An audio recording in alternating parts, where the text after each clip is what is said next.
नाज़रीन ग्रामी, अगर हम गूगल मैप पर नजर डालें तो हमारी इस दुनिया में छोटी सी झील है जो बाज़ाहिर तो एक नीला धब्बा लगती है, मगर इस छोटे से नीले धब्बे में कयामत की सबसे बड़ी निशानी छुपी हुई है। ये वही झील है जिसके सूखने का इंतजार खुद दज्जाल कर रहा है, वही झील जिसका तमाम पानी याजूज और माजूज पी जाएंगे, और ये वही झील है जिसके आसपास हजरत ईसा अलैहिस्सलाम दज्जाल का आखिरी ताक़ुब करेंगे। लेकिन हैरान कर देने वाली बात यह है कि आज इसराइल इस झील पर काबिज है, रोजाना इसके पानी को चेक करता है, हर लम्हा इसकी सतह को नापता है जैसे वो किसी आने वाले बड़े राज के इंतजार में हो। लेकिन सवाल यह है कि आखिर ये झील इतनी अहम क्यों है, ये पानी इतना ताकतवर क्यों है, और आखिर वो कौन सा राज है जिसकी वजह से दज्जाल भी इसके खुश्क होने का इंतजार कर रहा है, और क्यों नबी पाक ने हमें बार बार इस झील के बारे में खबरदार किया था। आज की इस वीडियो में हम इसी राज को खोलने जा रहे हैं, लिहाजा आपसे गुजारिश है कि इस कीमती और मालूमाती वीडियो को आखिर तक जरूर देखिएगा। नाज़रीन गिरामी, दुनिया इस झील को सी ऑफ गलीली के नाम से जानती है, जबकि अरबी में इसे बुहरे तिब्रिया कहा जाता है, जो इसराइल के शुमाली हिस्से में वाक़ है। इसकी लंबाई तकरीबन 21 किलोमीटर और चौड़ाई 13 किलोमीटर है। यह झील सतह समंदर से तकरीबन 210 मीटर नीचे है, जो इसे दुनिया की सबसे निचली सतह पर वाक़े मीठे पानी की झील बनाती है। तारीखी तौर पर यह झील तीनों इब्राहिमी मज़ाहिब यहूदियत, ईसाईयत और इस्लाम के लिए मुकद्दस है। यहूदियों के मुताबिक जब वो अर्ज़ मुकद्दस में आए तो इस झील के आसपास की जिंदगी इनके दो कबाइल नफ्ताली और ज़बूलून को मिली। इनकी मुकद्दस किताबों में इसे बरकत वाली जगह करार दिया गया है, और यहूदी इसे कनरिएट कहते हैं जो इब्रानी जुबान में है। ईसाइयों के लिए ये झील और भी आम है, क्योंकि बाइबल के मुताबिक हजरत ईसा अलैहिस्सलाम ने यहाँ कई मौजज़े दिखाए। मिसाल के तौर पर वो इस झील के पानी पर चलकर अपने हवारियों तक पहुंचे, तूफान को थमा दिया और एक बार मछलियों का मौजज़ा दिखाया, जहां शागिर्दों ने बहुत सी मछलियां पकड़ी। आज भी दुनिया भर से ईसाई यहाँ ज़ियारत के लिए आते हैं। और अब अगर हम इस्लाम के तनाजुर में देखें तो ये झील क़यामत की निशानियों का मरकज़ है। हमारे नबी करीम सल्लल्लाहु अलैहि वसल्लम ने कई अहादीस में इसका जिक्र फरमाया है। सबसे मशहूर हदीस हजरत तमीमदारी रजी अल्लाह ताला अन्हु की है, जो सही मुस्लिम में मौजूद है। उस हदीस में बयान किया गया कि हजरत तमीमदारी एक सफर के दौरान एक जजीरे पर पहुंचे जहां दज्जाल जंजीरों में जकड़ा हुआ था। दज्जाल ने उनसे पहला सवाल ये पूछा कि क्या बुहरे तिब्रिया का पानी खुश्क हो गया है।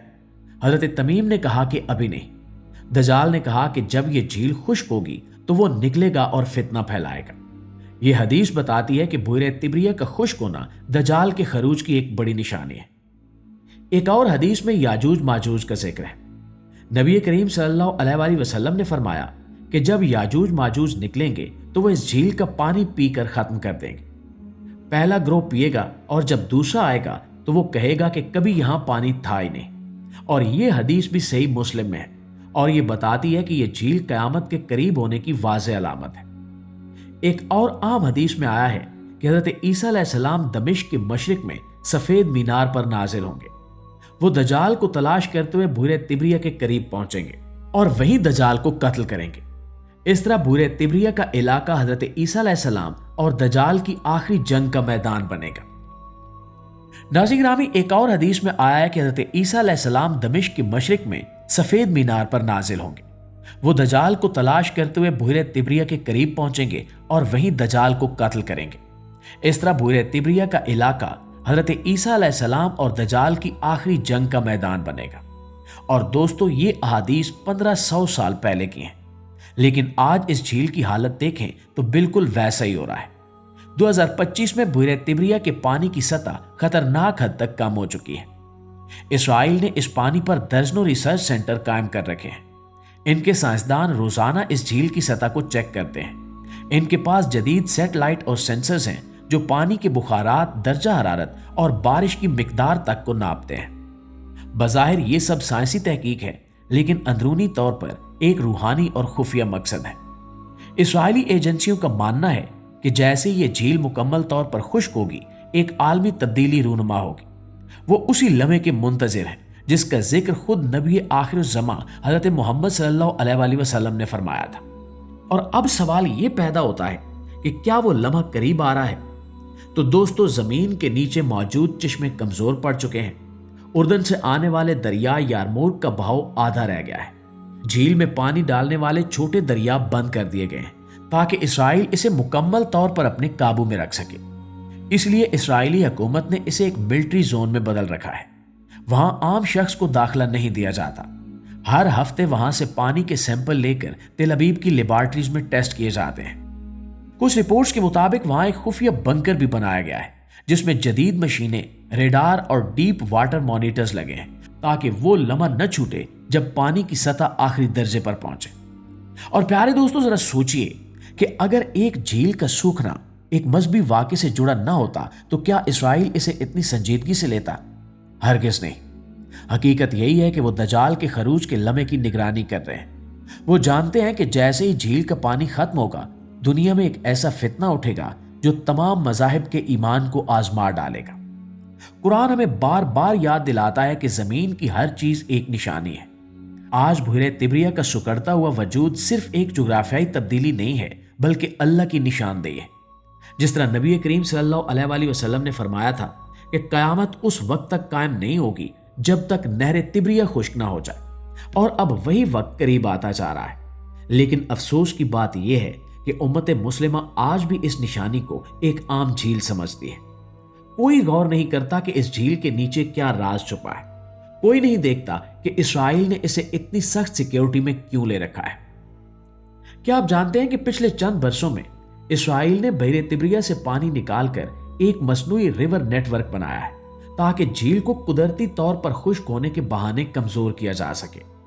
یہ سب اتفاق نہیں ہے، یہ مکمل منصوبہ بندی کے تحت ہو رہا ہے۔ اور دوستو، اس کے علاوہ ایک اور حیران کر دینے والی نشانی بھی احادیث میں ملتی ہے جو آج کے دور میں کھلی آنکھوں کے سامنے پوری ہو رہی ہے۔ نبی اکرم صلی اللہ علیہ وآلہ وسلم نے فرمایا تھا کہ دجال کے ظاہر ہونے سے پہلے دنیا میں علم کم ہو جائے گا اور جہالت عام ہو جائے گی۔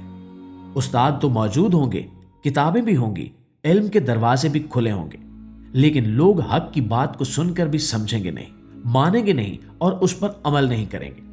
یعنی علم ہوگا مگر فائدہ نہیں دے گا۔ اور دوستو، اگر آپ آج کے معاشرے کو دیکھیں تو یہی ہو رہا ہے۔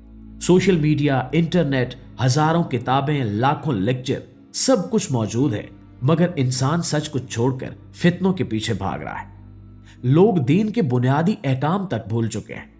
علماء کی باتیں مذاق بن گئی ہیں، حق کا انکار عام ہو گیا ہے، اور جھوٹ اس تیزی سے پھیل رہا ہے کہ سچ پہچاننا مشکل ہو چکا ہے۔ یہ وہی حالت ہے جس کے بارے میں ہمارے نبی نے ہمیں بتایا تھا کہ قیامت سے پہلے علم اٹھا لیا جائے گا، اور علم اٹھنے کا مطلب کتابوں کا ختم ہونا نہیں ہے بلکہ علماء کا دنیا سے چلے جانا اور حق کی سمجھ کا ختم ہو جانا ہے۔ اور دوستو، اب فیصلہ آپ کے ہاتھ میں ہے۔ کیا آپ کو بھی لگتا ہے کہ وہ دور تیزی سے قریب آ رہا ہے جس کے بارے میں ہمیں بتایا گیا تھا؟